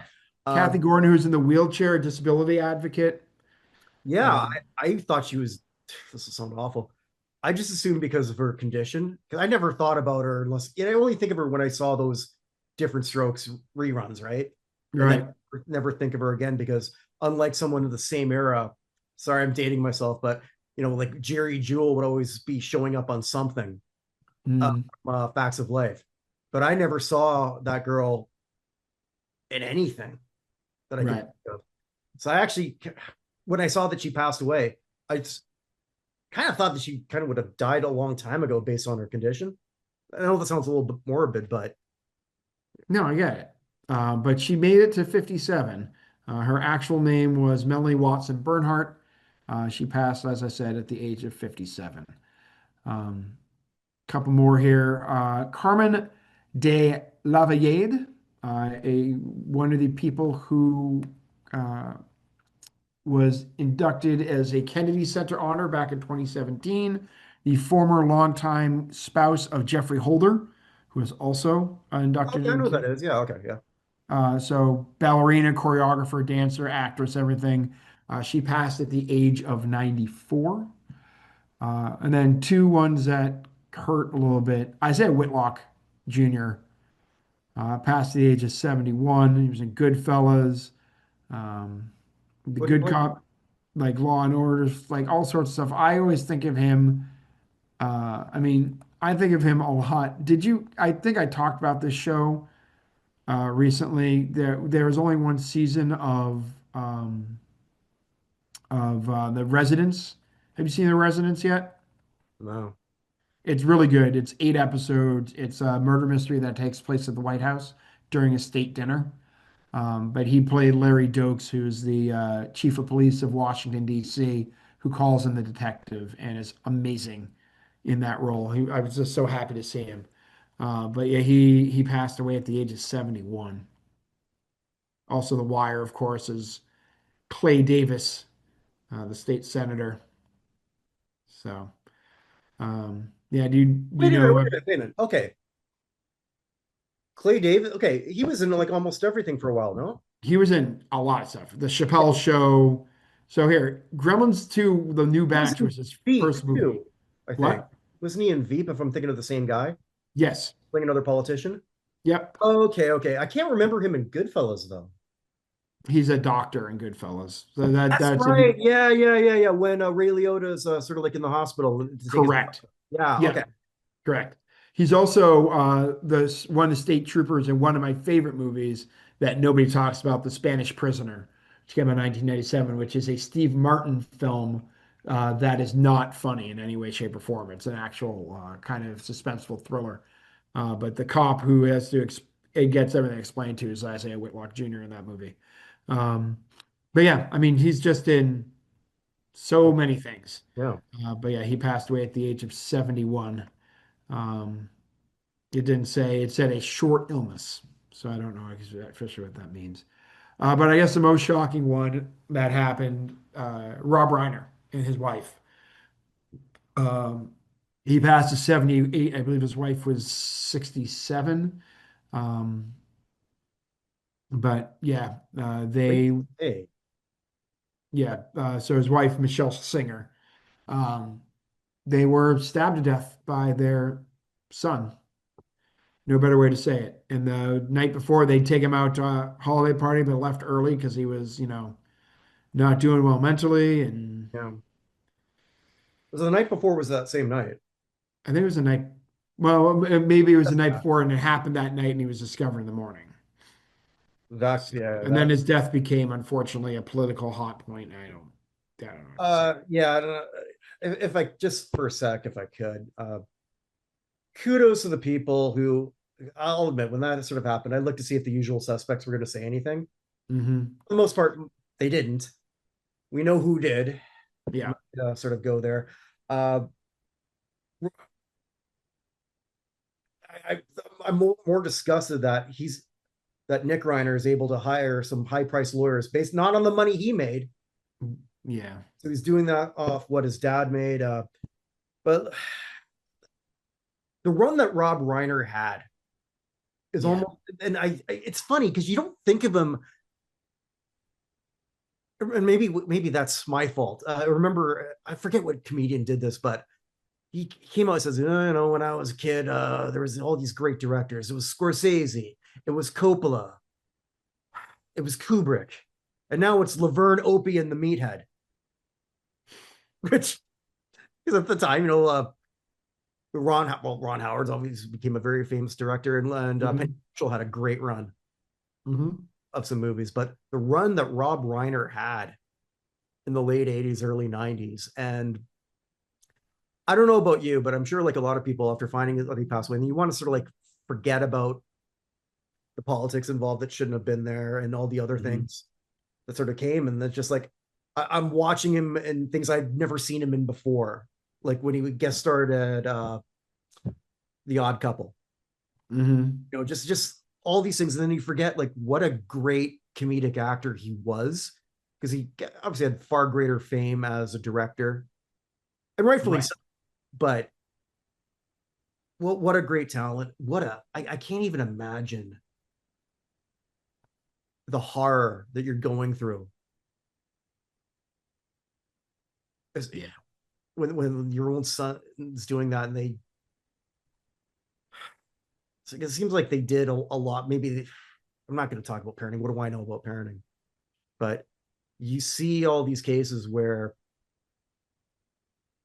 you see these loving couple and seemingly great parents. I mean, so look at how the other two kids turned out, Hmm. and someone you just can't help. You can never help. Yeah, It's just you do what something you not can. wired right. And I'm Yep. sure they did everything they thought they could. Screw it. What's your favorite Rob Reiner film? I mean, The Princess Bride. Okay. Spinal Tap for me. I mean, Spinal Tap, yeah, but The Princess Bride. There's a shortage of perfect movies in the world. It's a shame for you to try and remake that one. So, because there was a thought that they're gonna try and remake The Princess Bride a few years ago, and They're gonna do it because Hollywood can't come up with anything new. yeah, maybe. But yeah, I mean, this is Spinal Tap, The Sure Thing, Stand By Me, Princess Bride, When Harry Met Sally, Misery, A Few Good Men, North, which is an underrated film, The American President, Ghosts of Mississippi. Like that is his first. Those are his first 10 movies he did. And think about the genres that encompasses too, that crosses. Yeah, Ghosts of Mississippi and This is Spinal Tap by the same person. How? So How? yeah, Like, a few Good Men and When Harry Met Sally. mhm. Stand By Me and The American, I guess that's not that far off. I was trying to come up with something else. Stand By Me and Misery. Although honestly, those aren't that far apart in terms of trauma bonding. But anyway, I yeah, haven't but seen Spinal Tap too. yeah, that's coming out or came Yeah, out. The end continues. yeah. So, but yeah, he was 78 years old. We should probably keep going, but yeah, it was Yeah, very, let's do that. Let's move it was on. awful. Okay, so from let's start with wrestling. I'll do one for you. Tim Haygood, better known as Solomon Grundy, passed away. Do you know anything about that? He was actually before my time, so Okay. he never really wrestled in anything that I ever saw. I mean, I heard of him. I One of those other people that I thought was dead a long time ago until I saw the Well, over. apparently there are two Solomon Grundys. This Um, one started in 1987. oh, then I definitely have no idea who that one was. Okay. Well, anyway, he passed away at the age of 64. I don't Okay. know these guys, so if you want to make sure I had it for you. So, Baseball. Do you remember Albert Hall? Played with the Braves from 81 to 88 and the Pirates for one year? infielder? I believe so. Uh, yeah. I believe. No, sorry, he's an outfielder. Oh, then maybe I don't. All right, but he passed away at the age of 67. It was a name I was back when I was doing baseball cards, so I remembered him very, very well. I guess I never had that card because I had a lot of cards in the 80s and that one doesn't ring a bell. Also passing away, Terry O'Malley Seidler, daughter of Walter O'Malley, baseball team owner and executive with the Los Angeles Dodgers from 79 to 97, alongside her brother Peter. One of few women ever to serve as principal owner of a Major League Baseball team Hmm. after she inherited half the team when her father passed away. Later, she became part owner of the San Diego Padres, but she passed away at the age of 92. So, um, from the world of auto racing, I think we should just take a moment on Greg Biffle. Died in a plane crash with basically his entire family at the age of 55. Ooh. Um, Biffle was the Busch Series champion in 2002, the Chrysler Truck Series champion in 2000. Um, it was the 98 Crafted Truck Rookie of the Year, the 2001 Busch Series Rookie of the Year, most popular driver in 2002. Member of the West Coast Stock Car Hall of Fame, one of NASCAR's 75 greatest drivers. Um, so he's the best he ever finished. He finished second in 2005 for the title back then. To who did he finish second to? Let me just get that. To Tony Stewart. He was only 185 points behind Tony Stewart. So I had a Rusty Wallace, Jimmy Johnson, Kirk Busch, Mark Martin, a whole bunch of guys like that. But unfortunately, he and his wife, he was also very involved in a lot of charity work with all the flooding that happened in North Carolina. He was constantly going back and forth with his helicopter. He rescued people in his helicopter. He was trying to deliver food. to folks.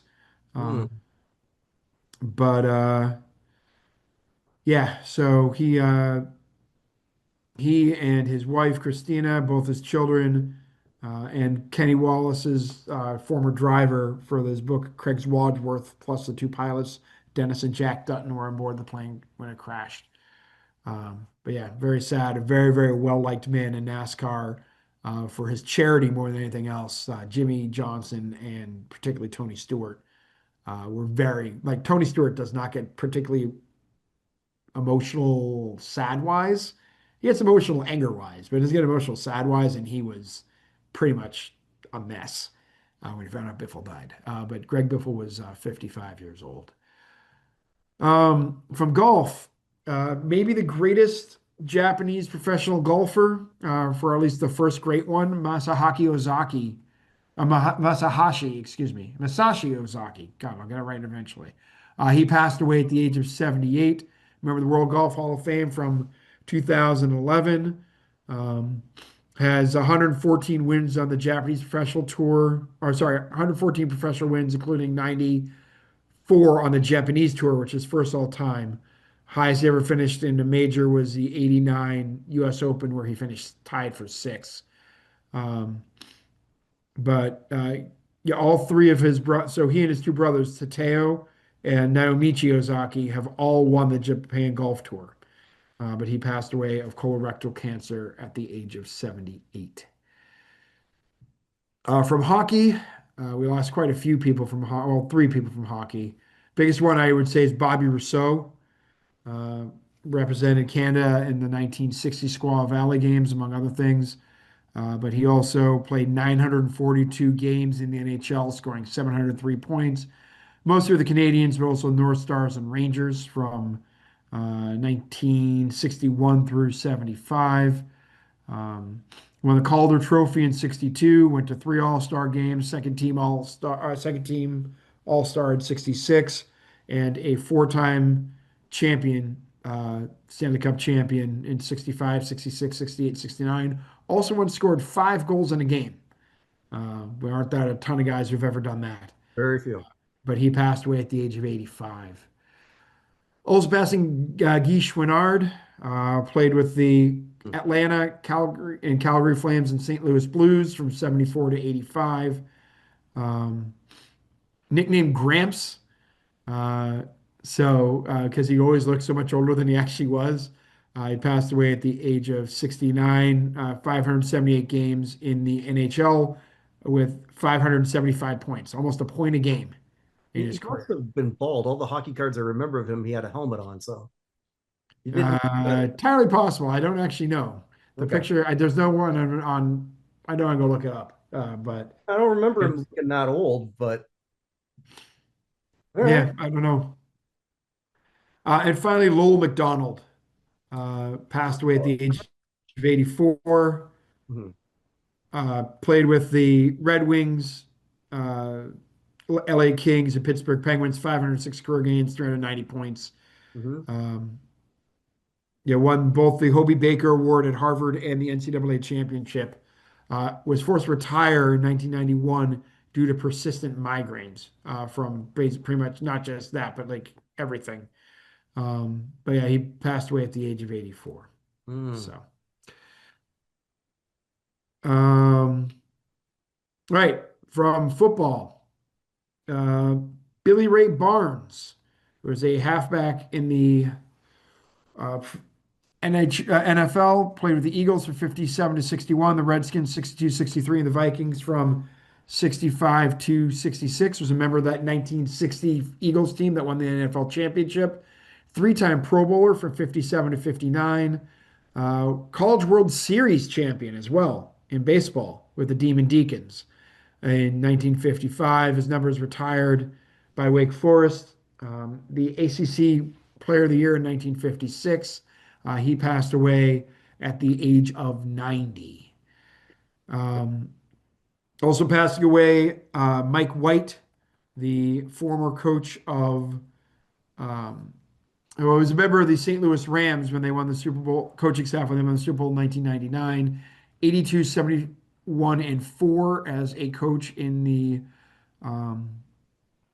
in mainly with Illinois, University of Illinois. He was the Sporting News Football Coach of the Year in 1983. Also won the Big Ten Coach of the Year and Walter Camp Coach of the Year in '83, leading Illinois to the Big Ten championship for the first time in forever when he did it. But he passed away at the age of 89. Um, Also, former linebacker Jim Flanagan. Remember the 67 Green Bay Packers that won that first Super Bowl, or second Super Bowl, excuse me. He passed away at the age of 80. Paul Wiggin, defensive end with the Cleveland Browns from 57 to 67, was his, NFL champion with the 64 Browns, two-time Pro Bowler, member of the Cleveland Browns legends, and a member of the College Football Hall of Fame. He passed away at the age of 91. Was also coached 35 games in the NFL, but only went 11 and 24 during that time. So, and the last one, I believe, from football. Am I right? Oh no, we have two. Sorry. Former wide receiver Clifton McNeil, NFL champion with that same Browns team in '64. They lost multiple people this last couple of weeks. He passed away at the age of 86. Also played the 49ers, Giants, Redskins, and Oilers. First team All-Pro in '68, made the Pro Bowl in '68 while with the 49ers. As wide receiver, passed away at the age of 86. And last one from football, Rich McGeorge. Um, Played with the Green Bay Packers from '70 to '78 in the also a member of the College Football Hall of Fame. Uh, Mostly also was very involved in coaching out there after retiring, coached the Dolphins, the Packers, the Memphis Maniacs of the XFL. But he was around quite a while. But Rich McGeorge passed away at 77. I think everyone else I have is from music. Okay. So we'll start with Hayden Thompson, member of the Rockabilly Hall of Fame. He passed away at the age of 87. Um, we also had, do you remember Chris Ray, Yeah, yeah. Maria? I think it was. I think he went Ray. Yeah, there was a song he had that I really liked so many years ago. I'm pretty sure it was him. Wrote to Hell. Yeah, he did Fool If You Think It's Over. Hmm. Let me see if his biggest hits here. I'm trying to get that Same discography. person I'm thinking of. Yeah, hold on. Sort of sounded like Leonard Cohen light. Yeah, he had a very, very distinctive voice. Yeah. Um, yeah, Fool If You Think It's Over. Biggest hit in the U.S. That's probably the biggest hit in the U.S. Hmm. Um, Well, maybe it just got more airplay in Canada. If I'm thinking of the same one. it could be. Yeah. Canada, I have Canada listed here. He also had Loving You, Every Beat of My Heart, Let It Loose, I Can Hear Your Heartbeat. I don't know what it is, but I love it. Bombolini, Ace of Hearts, a whole bunch of different songs. But he passed away, as I said, um, at the age of 74. Also, um, Mick Abraham, the original guitarist for Jethro Tull and the leader of Bloodwind Pig. He passed away at the age of 82. He was only with Jethro Tull from '67 to '68 before. He was only in the This Was album before moving on. This So, flute sound's not going to work. I'm out of here. yeah, who ever thought? So, we got to go to a band named Bloodwind Pig. Everybody will go for that one. Um, One of my favorite random R&B singers from back in the day, Don Bryant, passed away at the age of 83. Um, his biggest hit, hold on, I'm completely blanking on it. Can't Stand the Rain. I Can't Stand the Rain, which is a really good song, came out in '73. But he passed away at the age of 83. He was performing up till maybe a couple of years ago when he got sick. So I was kind of been anticipating him passing away for quite a while. So Carl Carlton passed away. Everlasting Love. Oh, And she's a bad mama jamma. She's built, she's stacked. Remember those two songs, Everlasting Love, and those two songs were slightly different in terms. mhm. But he passed away at the age of 73. You can never Um, last the love with a bad mamma jamma. yeah, that's entirely true. So, but yeah, Everlasting Love came in at number six. She's a Bad Mama Jamma, which came out in 1981, was came in at number 22 and actually did go gold, his only gold hit. Hmm. So, then the two biggest names, at least to me, we'll start with Howie Klein, political activist, one of the big people who fought against Tipper Gore, when she wanted to come in and get the music industry basically under her thumb with the things way things worked. Uh, So he hosted a punk radio show originally in San Francisco. Um, Interviewed like the Sex Pistols, Iggy Pop, Devo, the Cramps, the Dead Boys, people like that. And then he ended up becoming the promoter or in charge of stuff for David Bowie. And eventually the Rob Thomas and Matchbox 20. But there's a Howie Klein collection at the Rock and Roll Hall of Fame and Museum having to do with Sire, Reprise, and Warner Brothers labels. He actually was the head of Reprise Records, which was the one set up by Frank Sinatra originally for a while. But he had all sorts of stuff that he gave to them. He passed at the age of 77. Uh, ACLU honored him with the Bill of Rights Award um, for his protection of free speech or for free speech at 2000. Just someone who just was not going to put up with censorship in music and fought it all the way. So just I remember that stuff in real time too. yeah, I do too. But Howie Klein was one of the main guys who led the fight against it. So yeah, he worked with Depeche Mode, the Talking Heads, Joni Mitchell, the Ramones, the Pretenders, Neil Young, Alanis Morissette, Bare Naked Ladies, Eric Clapton, Green Day, Enya, Fleetwood Mac, The Smiths, Ice-T, and others. Who else? But who That's else was he working with, as opposed to also running Reprise Records and being the manager for David Bowie? Um, and also Rob Thomas, no offense. But yeah, and the last one I want to talk about, Perry Bamonte passed away. The guitarist and keyboardist for The Cure. Um, member of the Rock and Roll Hall of Fame, big part of The Cure's sound. He was with them from 90 to 2005 and then changed then again from 2022 to 2025. Was on one, two, three, four, five, six, seven, 8 albums with them. the main Um, aims, really. what? Really the peak. The peak of The Cure. I would agree.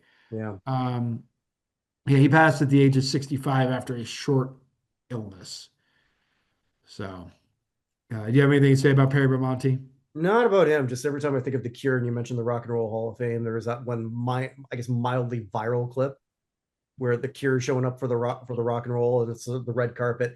I don't know who this woman was who was sort of like interviewing them on that. She goes, and there's Robert Smith, who is just I don't even know how to describe him at this point. Mm-hmm. Uh, age and keeping the same look was not a good idea for Robert Smith. I'll leave it at that. Even Boy George figured out that he had to change. Yes, that's a perfect example. Yeah. And so she goes like, "Oh my god, it's the Cure! Are you as excited about this evening as I am?" And then he goes, "Well, evidently not." I'm sure I got that part. His response, I know I got right, but that's fantastic. So, but anyway, that's everybody I have who passed away in the last 3 weeks. So, well, I bet we're going to be doing something maybe a little sooner because I was just thinking this. What we should do, yes, a ballot's going out to our cracked blue ribbon panel. We got high. Why don't we do a show where we're telling people who people can vote sure. for? And I'll even go public with my ballot if you want me to. Yeah, I haven't made mine yet because you've done the first one. Obviously, I haven't done that. I'm going to start sending them out now that I got your approval. And I know that Chris always likes Chris Meridian, who does a lot of shows with us. Would love to sort of like do that. I know him and I are both pushing for one person, and shows what power I've got. I can't get her on the final ballot. But that's another story for another time. Maybe I know. Cami Granado. I wasn't gonna say, but yeah. Yeah. I mean, again, the weird thing about this, just so everybody knows how this works, we have everyone right now we have 132 names on the ballot. Why 132 names? Because this used to be on paper the first time we did it, and that filled out a full page, or full like the final page. It was originally 125. I went to 132. I got the whole thing. Mhm. Everyone can vote for 25 athletes in order to be on this ballot. You have to have been, you have to be at least 50 years old. Yeah. So since it's for 2026, that means you, in order to be voted on, you got to be born in 1975 in order for this to happen. So the youngest person on the ballot, who was born December 30th of 1975, is Tiger Woods. Mhm. The oldest person on this ballot is born, I believe, hold on, I'll get the actual date for you. Um, Might even have that up here. is Cap Anson, Yep. who was born in 1854, I believe. Cap Anson was born 1852. He was born April 17th, 1852. He died in 1922. He's been dead over 100 years. Just giving the Yep. wide range of ages here. So 1852 would have made him what, 173? Yeah, and still would have better defense than Anthony Volpe. Right. But But yeah, so Cap Anson's the oldest person on the ballot. Tiger Woods is the youngest person on the ballot. We go over for 25. Once we have our panel stuff, we compile all the numbers. And then honestly, at that point, it's a term of art as to exactly how many people are going to get in. Generally, and this is something I say generally, but we came up with it last year. If you're on 1/3 of people's ballots, you're going to get in. yeah, And you're like 1/3, that's not into that the impressive. ballot vote, into the Yeah, ballot, 1/3 getting onto the main ballot people can vote on, getting out of you will be committee voting on. and Yeah. onto the main ballot, right? Because we figure if you can only vote for 25 out of 132 and one out of three people agrees you should be one of those people, that's a lot, right? But it's going to be a lot harder because as we've done this the first 2 years, some of them have been no-brainers. Other than Tiger Woods, this is going to be tough for a lot of people. Jimmy Johnson is a no-brainer to me as well. He's a seven-time Cup champion. Um, Yeah, but we'll It, see. it, We'll I see. mean, it all depends. But then again, the other thing you need to know about this is if people get zero votes out of everybody, which there have been like a dozen pretty much every time. Mhm. There are people who we respect. Someone who fell off the ballot last year was Frank Brimsek, for example, the greatest American goalie in all time, right, in hockey. Um, but if they get zero, they fall off the ballot for at least a year. They come back at our discretion. So on this ballot, the first time we did this 2 years ago, two people who got no votes were Jeremy McGrath, the BMX racer, and Jim Courier, the tennis player. Because we didn't have any good people to fill those things, I thought it'd be a good time to bring them back this year. So they'll be back. If they get zero again, they'll probably have to wait longer before they come back on here. But zeros fall off automatically, and then depending on who gets taken off or gets off, then we bring people back if need be. Well, we'll look to do that in the near future. With that, check out everything else that we do at notinhallofame.com. The country music has been revised, that list. Aaron James Freeman has taken it upon himself to do that. Thank you, Aaron James.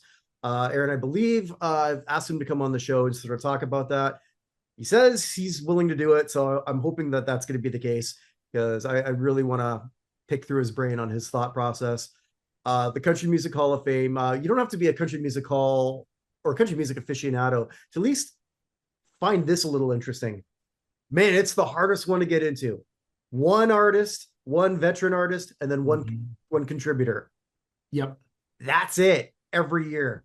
Yeah. So, I mean, the ballot that he, or not the ballot, the list that he's put together is a who's who of musicians that you're going to go like, what do you mean they're not in yet? It's really impressive. So check that out. Check out all the other shows that we do. And all your support means a lot to us. I guess I could do that. Like, subscribe, that other stuff. I'm not good at that part. But sorry, I have one more death to add to our list here. Oh, what a way to end this on a downer. The Steelers Ravens just ended. You want to know how it ended? I've recorded it, but I'm going to watch it anyway. So tell me. Yeah, go ahead. Missed last second field goal. But let me guess. Pittsburgh Sends Pittsburgh to the playoffs and Baltimore home. No. You know, the luckiest MFer right now is DK Metcalf. Oh yeah. Holy crap, are you lucky? Yeah. Chris Boswell missed the extra point in the game. But yeah, last second field goal missed by Tyler Loop. I can't believe Metcalf lost. Did you see the clip of him sort of punching that guy? Tyler Loop No, Metcalf. or Metcalf? Yeah. And there's all the stuff in the crowd. So like that was pretty lame that you're losing it on being called your name. Yeah. Like that's Bush League stuff. But apparently that guy's been following around calling him his name for a long time. So you gotta be smarter than that. But he lied about it after, says he was called something else, which you can't be doing stuff like that either. Luckily, that somehow fell apart. Mhm. But he sort of like